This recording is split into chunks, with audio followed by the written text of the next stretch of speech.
In this video, I'm going to show you how to do a basic color grade in DaVinci Resolve in the color page without any of the extra things that you might not need as a beginner. This will be a simple walkthrough. So let's jump over to the color page right now and select the clip and move on. So here's the color page, and I'm going to go ahead and select the clip without any adjustments on it. And so for this, what we're going to do is just use one node. So this is the node window. This is where you can kind of create different looks with multiple nodes. Think of nodes kind of like layers, however, they function a little bit differently. But we're not going to go into that today. We're just going to do a simple basic color grade. So the main thing to think about in the color page when you're trying to do a simple color grade is lift, gamma, gain, and contrast. So that's the first thing I'm going to look at. Is I'm going to pull up and make sure that my waveforms are up here. So you can select this and go to waveform.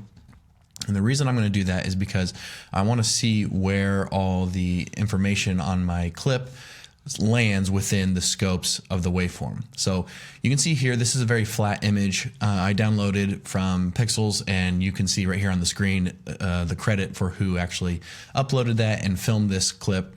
And there was no information on whether or not this was log. I don't think this is log. It's converted to Rec 709, but it is very flat in the color grade. So sometimes maybe you're shooting on your iPhone or a different camera and you want to add a little bit more punch, contrast, and saturation so it looks good on YouTube. And so we're going to take this clip. It's pretty flat. You can notice that if you look at the waveform, there's not a lot up in the highlights and there's not a lot down in the shadows. So first thing I'm going to do is come over to the color wheels here, which is this little tab, and I'm going to change the lift, gamma, and gain just to show you some stuff. So lift is going to primarily use and adjust the lower exposure section of the clip, but it will adjust mids and highlights as well. So you have to just be careful with that. The gamma is kind of adjusting the mids, but it also affects the shadows and the highlights as well, but primarily the mids. And then the gain is going to primarily adjust the highlights, but it will also adjust everything. So each three of these adjust a specific area, but it kind of falls off into the other areas as well. And then the offset will just drag the entire clip up proportionately or down proportionally, depending on what you're doing with it. So the first thing I'm going to do with this image is look at kind of the shadow area. So there's a dark area under her hair, and obviously her pupils are dark. You can see that right here. The hair and the pupils are darker. And so what we're going to do is we're going to just lower this down near 0 to try to get some more contrast. I'm not going to go all the way to 0, but really close. And then so you can see that the image got a lot darker. And then what we're going to do is I'm not going to touch gamma right now. I'm going to go to the gain and adjust the highlights. And we're going to bring the highlights up quite a bit. Now, you can go as far as you want, and I'm just eyeballing it here. There's no specific area that I'm trying to get to. I'm just trying to expose to something that looks good to my viewport. So I'm going to keep raising this up, and if I go too far, you're going to notice here in the clouds that I'm starting to blow out the highlights, and right here I'm blowing out the highlights, and it's too high. It's losing information. So I definitely want to back that off and make sure that over in the waveform I'm getting it up close, but I'm not clipping any of these highlights. So here's the cloud right here, and then this area right here is that orangish red skyline. So I don't want to clip those all the way to the top, so I'm going to leave that about right there. And you can already notice that we've added a lot more contrast and vibrance to the image. I think the face is a little bit bright, so I'm going to come to the gamma, and I'm going to bring the gamma down just a tad. And if I do before and after, you're going to see a lot more contrast and color and just vibrance in the image. So that is the first step I would do on a basic color grade, is the primary wheels, the lift, gamma, gain, which adds contrast and saturation just by the nature of changing the exposure. Next, I'm going to adjust a little bit of the color temperature. So right now it's probably exposed for daylight or cloudy lighting.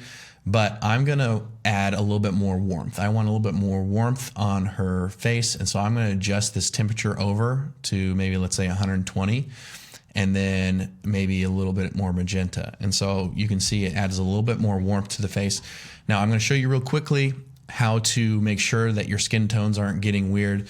And the first thing I'm going to do is come over to the waveform and change this to a vector scope.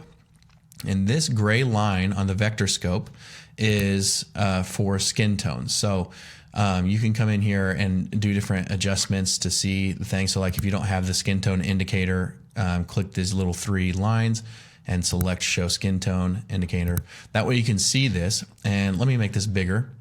So when it's in here, you can see the skin tone line, and we want to make sure her skin tones are good. And right now it looks like they're maybe a little bit off, but I'm assuming that's the hair and some of this grass that are bringing it a little bit more to the yellow. So a way to check this is to come over to the little mask window, and we're just going to add a little circle.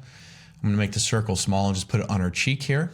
And you see no adjustments here because it's still showing the whole image. But real quickly, I'm going to right click, add an alpha output, and drag that there. And now you can see on the vector scope, we're only seeing what is, going through the image. And so if I look at this, that skin tone of her cheek is right on that line. So we're great with the skin tones. We don't need to worry about it. If it was off a little bit, you can make adjustments to the color temperature to drag that around, or the tint to kind of move that up and down and get that right on line. So for us, we're good to go. So I'm not going to worry about that. I'm going to go ahead and clear out that mask. Okay, so now that this is where we want it with the exposure and contrast, and then also the color temperature, I'm going to add the last little sauce on top, which is some saturation and color boost. So down here you have color boost and saturation, and this is where you can add a bunch of saturation or take it away. But it starts at 50, and we're gonna actually bump it up to 60 here to add a lot more color in there, and then a color boost of, let's say, 10.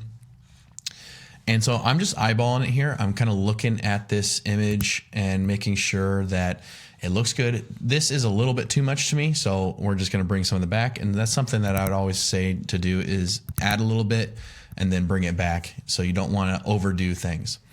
But I think this looks good. And if we were to go before, this is what the clip was before, and then after, look at how much more vivid and colorful and punchy that image looks. It does a great job with just one node and making some simple color wheel adjustments. Hopefully this helps you out in the next time that you are looking to do basic color grade in DaVinci Resolve. And if you want to watch this video right here to see something else to do in DaVinci Resolve, you can click on that, and I will see you over there in the next video.